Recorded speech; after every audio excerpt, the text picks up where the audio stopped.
Fala, gente, tudo bem? Rodrigo aqui e hoje a gente vai começar a nossa série de aulas / revisão de histologia. Então, vão ser aulas curtas, tem aproximadamente entre 10 e 15 slides no máximo, só que vocês vão ver que são slides densos, que eu trouxe os principais conceitos e informações de cada tecido, de cada matéria aí da histologia, a gente vai ver durante as aulas. E é um meio de eu poder revisar a matéria também e de poder ajudar a galera que quiser ver alguma coisa mais rápido e direto ao ponto. Primeira aula vai ser de tecido nervoso da parte central. Primeira célula que caracteriza o tecido nervoso é o neurônio. O neurônio é a unidade morfofuncional do tecido nervoso que recebe e conduz informações. Ele é constituído por soma, que é o corpo celular do neurônio. Tem o núcleo vesiculoso, que é o núcleo eucromático, predomínio de eucromatina, com predomínio de eucromatina. Por quê? Porque tem uma intensa leitura do DNA para a produção de neurotransmissores. Então, cada sinapse a gente vai ver que usa muito neurotransmissor. E o núcleo tem que estar descondensado para estar tendo uma leitura constante disso. Pericário, que é o citoplasma do corpo celular. Nesse pericário, que é o citoplasma do corpo celular do soma, a gente tem as organelas de síntese proteica, que vão estar relacionadas também com a produção de neurotransmissor. Alta quantidade de retículo endoplasmático granuloso corado por hematoxilina. Isso a gente chama de ergastoplasma ou corpúsculo de Nissl. Por que é corado por hematoxilina? A hematoxilina é básica e cora o RNA, que tem caráter ácido, que tem carga negativa, assim como o DNA. RNA ribossômico de caráter ácido, que tem carga negativa, como eu disse. Além do soma, que é o corpo celular do neurônio, ele apresenta neuritos, que também são chamados de prolongamentos ou processos. Um desses processos são os dendritos, que são receptores de informação. Contém ramificações primárias, secundárias, terciárias.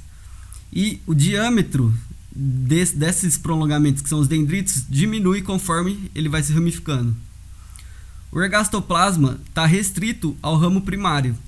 Ou seja, o ramo primário é como se fosse tudo que tem no corpo celular, que é o soma, tem no ramo primário, só não tem o complexo de Golgi.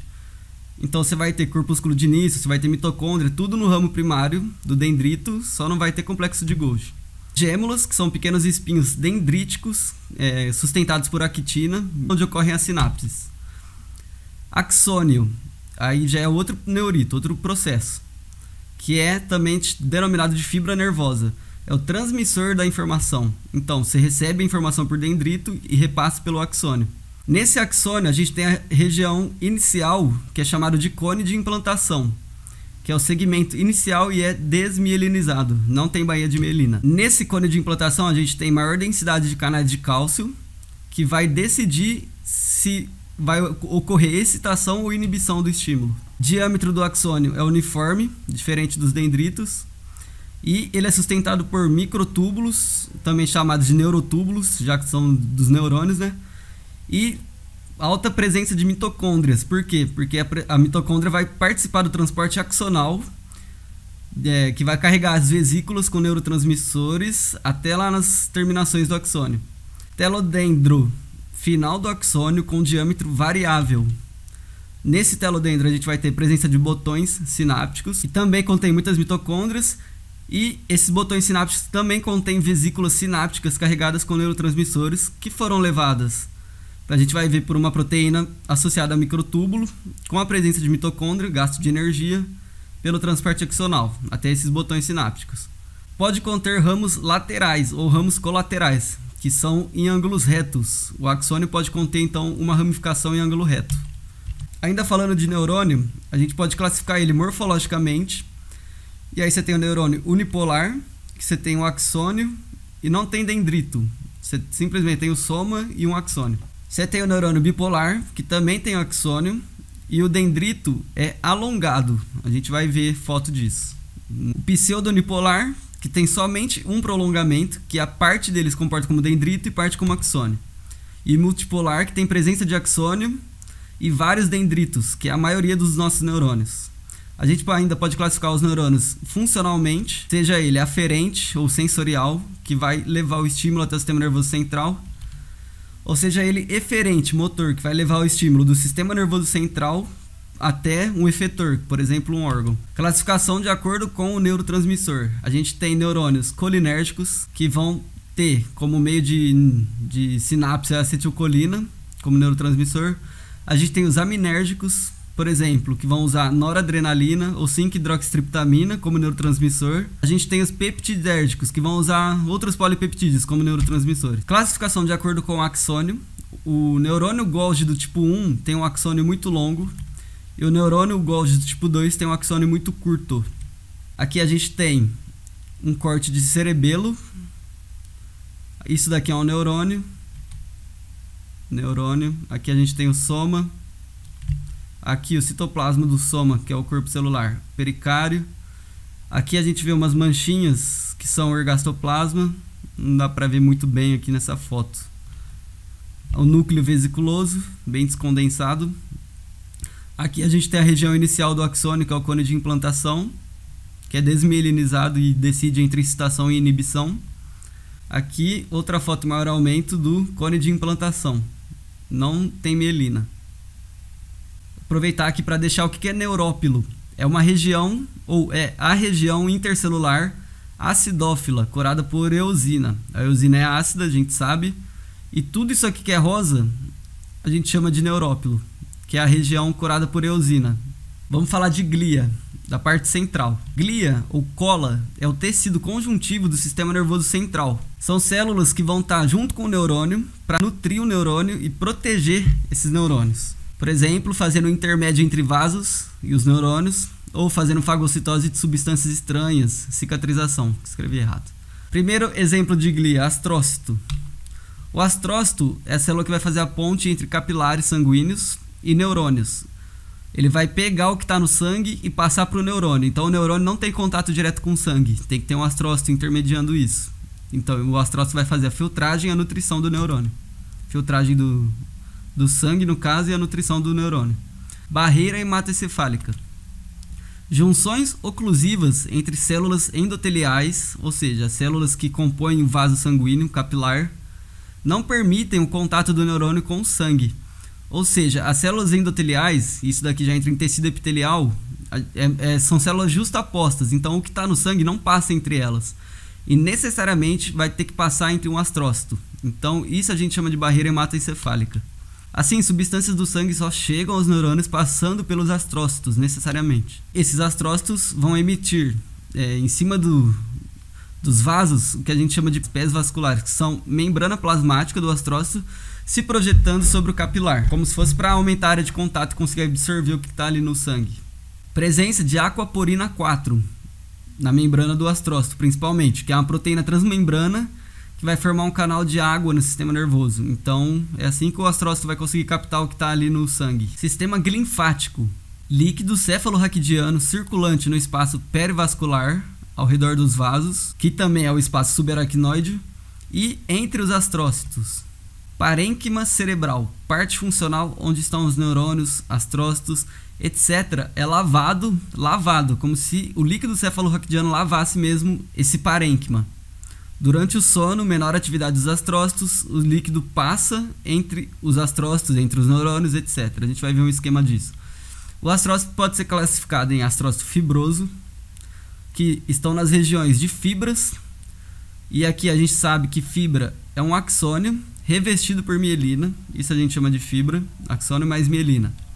Se eles estão na região de fibras, eles estão na substância branca. O astrócito fibroso é menos ramificado e tem os prolongamentos mais longos, um aspecto mais retilíneo. Já o astrócito protoplasmático, eles estão nas regiões de corpos neuronais. Substância cinzenta, então. Ele é mais ramificado, diferente do fibroso, e tem prolongamento mais curto, um aspecto mais cabeleira, a gente vai ver aí. Espaço perivascular ao redor dos vasos, como eu disse. Aqui tem uma alta pressão, artéria, alta pressão do sangue. O plasma passa entre as células aqui. Tá vendo? Aqui são os pés vasculares dos astrócitos. Esse líquido cefalorraquidiano, ele circula aqui e vem passando entre as células e vai lavando tudo que está aqui, entre aspas, de resto de metabolismo, de sujeira, né? Até chegar numa veia. Líquido cefalorraquidiano, é como se ele limpasse esse parênquima. Aqui a gente tem o astrócito fibroso, impregnação por prata, né? Se é astrócito fibroso, está na substância branca.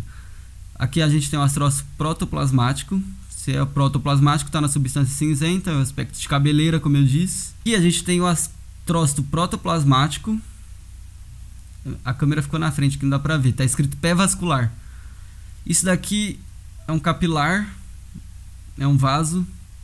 Isso daqui é um astrócito em cima dele, para caracterizar isso daqui, que são os pés vasculares. Então o astrócito está em contato com os vasos. E aqui a gente tem outra foto.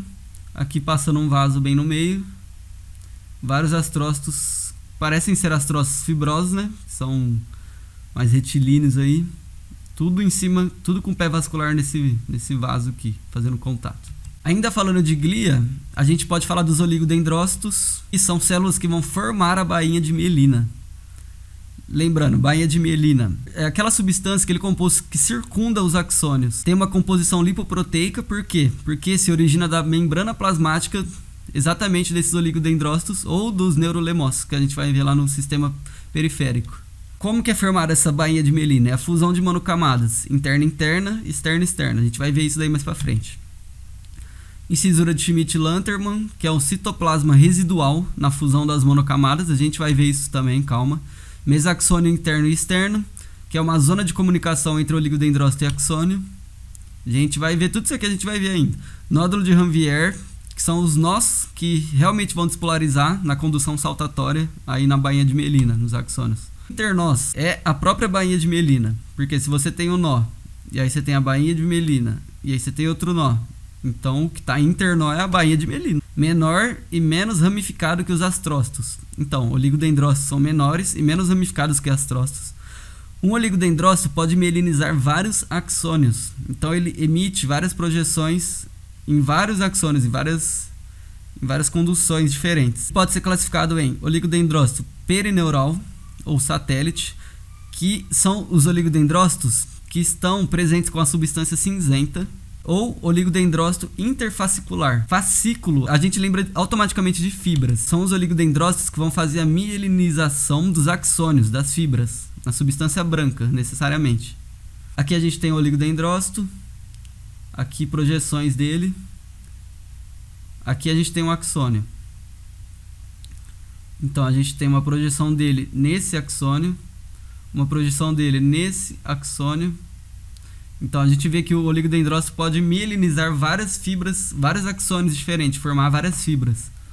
Aqui é o nó de Ranvier, que a bainha de mielina ela não é contínua, ela chega aqui e dá uma pausa, aí ela vem aqui, faz mais um pouco e dá uma pausa. E aqui esses espaços são os nódulos de Ranvier, nó de Ranvier. E o espaço internó é a própria bainha de mielina. Se eu tenho um nó aqui e eu tenho um nó aqui, o internó é o que está entre o nó, é a bainha de mielina. Aqui nós temos um esquema que mostra, primeiro em azul, os oligodendrócitos. Perceba que ele tem um aspecto denso, ele é bem corado, ele é condensado, parece, ele é bem corado. Então esses pontos fortes normalmente são oligodendrócitos. Aqui a gente tem mais um, aqui a gente tem mais um, aqui. Os astrócitos, eles são maiores, como a gente viu, e não tem esse aspecto denso, esse aspecto condensado, muito corado. Ele é mais cromático. Astrócitos em verde, aqui, aqui, aqui, aqui também astrócito, aqui. E a micróglia, que a gente ainda vai ver, tem um aspecto em vírgula, ou ela é mais esticada. Percebe que ela é mais esticadinha aqui, as células da micróglia. Aqui a gente tem oligodendrócitos. A imagem não está muito boa, mas só para ter uma ideia que ele também tem projeções, que são as projeções que vão formar a bainha de mielina. Ainda falando de glia, micróglia. A micróglia são as células que vão participar da resposta imune, são aquelas células mais esticadinhas, que são bem coradas também, que a gente acabou de ver. Elas fazem fagocitose de resíduos e estruturas que estão danificadas. Elas originam-se de células do saco vitelínico. Não são derivadas de monócitos. Elas originam-se de células do saco vitelínico. Lembre-se disso. Originam-se de células... Coloquei até 2 vezes, né? Que coisa, vocês nem viram. Mas aqui outra foto de um corte mostrando a micróglia. São células mais esticadinhas. Aqui. Aqui provavelmente um oligodendrócito, aqui também. Células ependimárias são células que revestem os ventrículos, revestem as cavidades. Elas vão formar um epitélio simples, cilíndrico, que recobre a superfície ventricular. Por meio dessas células vai ser produzido o líquido cefalorraquidiano, e esse líquido cefalorraquidiano vai circular no sistema linfático, como a gente viu, e no sistema ventricular. Aqui a gente tem um corte de um dos ventrículos. Percebe que aqui a gente tem um epitélio simples cilíndrico, que são as células ependimárias. Aqui a gente tem o espaço em si, a cavidade do ventricular. E essas células aqui que vão produzir o líquido cefalorraquidiano, que são as células ependimárias. A sinapse é um meio de comunicação que ocorre entre neurônio-neurônio, neurônio-músculo ou neurônio-glândula. E ela pode ser classificada como sinapse elétrica. O que vai ter na sinapse elétrica? Você tem junções comunicantes entre as membranas plasmáticas que permitem a passagem direta de íons. Você não vai ter que ter um neurotransmissor intermediário. A passagem elétrica é diretamente de uma membrana para outra, como se as membranas estivessem unidas. A transmissão é rápida e com menor controle. E você tem a sinapse química, que o sinal elétrico é transmitido através de neurotransmissores. Esses neurotransmissores são produzidos no corpo celular e levados até os botões sinápticos, como a gente diz. O transporte axonal ocorre por microtúbulos. A gente tem o transporte anterógrado, ou seja, para frente, do soma, do corpo celular até os botões sinápticos. Tem a vesícula com o neurotransmissor e a participação da proteína quinesina, que é a proteína associada a microtúbulos, que vai fazer o transporte dessa vesícula com o neurotransmissor no sentido anterógrado, para frente, até lá onde vai ocorrer a sinapse. A gente tem o transporte retrógrado, que você tem também as vesículas, só que sem neurotransmissor, porque o neurotransmissor já foi usado lá na sinapse, e aí você recupera essa vesícula e ela tem que voltar até lá no retículo endoplasmático. Então você tem a participação da proteína associada ao microtúbulo, que é a dineína, que faz esse transporte de volta, retrógrado. A exocitose dos neurotransmissores ocorre na fenda sináptica. Como que ocorre então essa sequência para ocorrer uma sinapse? Por exemplo, acabou de fazer uma sinapse, então os dendritos de um neurônio receberam a informação, receberam um neurotransmissor e aí gerou uma diferença de potencial, que ela vai se alastrando, passa pelo corpo celular, passa pelo cone de implantação, passa todo o axônio, e essa onda de despolarização vai chegar às terminações do axônio. Os canais de cálcio, que são proteínas transmembranas, que estão lá no final, lá no botão sináptico, vão ser abertos por essa despolarização. Então, os canais de cálcio são abertos no final do axônio. O cálcio que está fora da célula, fora do axônio, vai entrar no axônio e vai servir de sinalização para as vesículas sinápticas, que estão carregando neurotransmissores. As vesículas sinápticas vão se fundir com a membrana plasmática terminal do axônio, e quando ela se funde, você vai ter a exocitose dos neurotransmissores na fenda sináptica, entre um axônio e um neurônio, e o dendrito de outro neurônio. Então, os receptores dendríticos do neurônio seguinte, do neurônio pós-sináptico, vão reconhecer os neurotransmissores que foram exocitados, e você vai ter uma despolarização da membrana pós-sináptica, que aí vai passar pelo corpo, vai passar pelo axônio, vai abrir os canais de cálcio do outro neurônio e assim segue. As vesículas que estavam carregando os neurotransmissores são recuperadas. Então, vamos ver a sequenciazinha aqui. Vou ficar bem pequenininho aqui agora, hein, gente. Potencial de ação chega ao terminal axônico. Então, você tem lá a despolarização da membrana vindo desde lá do cone de implantação. Na hora que chega aqui, os canais de cálcio controlados por voltagem vão se abrir, que são essas proteínas transmembranas. O cálcio que está aqui fora vai entrar na célula e vai sinalizar para as vesículas que estão carregando neurotransmissores. Essas vesículas, por meio de transporte microtubular, vão ser carregadas até aqui, até a membrana, e vão se fundir com a membrana. As vesículas que foram ancoradas e que se fundiram vão liberar o neurotransmissor para a fenda sináptica. Liberam o neurotransmissor por exocitose, o neurotransmissor se difunde pela fenda sináptica e se liga aos receptores dendríticos. A ligação do neurotransmissor ao receptor ativa as vias de transdução de sinal. Aí já entra em biologia molecular, né? Aquela matéria lá que não é de Deus. O reconhecimento vai ativar uma transdução de sinal que vai despolarizar essa membrana aqui até chegar lá no outro neurônio e vai acontecer tudo isso de novo. Bom, gente, foi uma retomada rápida, espero que tenha ajudado, me ajudou a lembrar um monte de coisa. Se te ajudou, eu fico feliz e É isso aí, tamo junto. Assiste a próxima aula.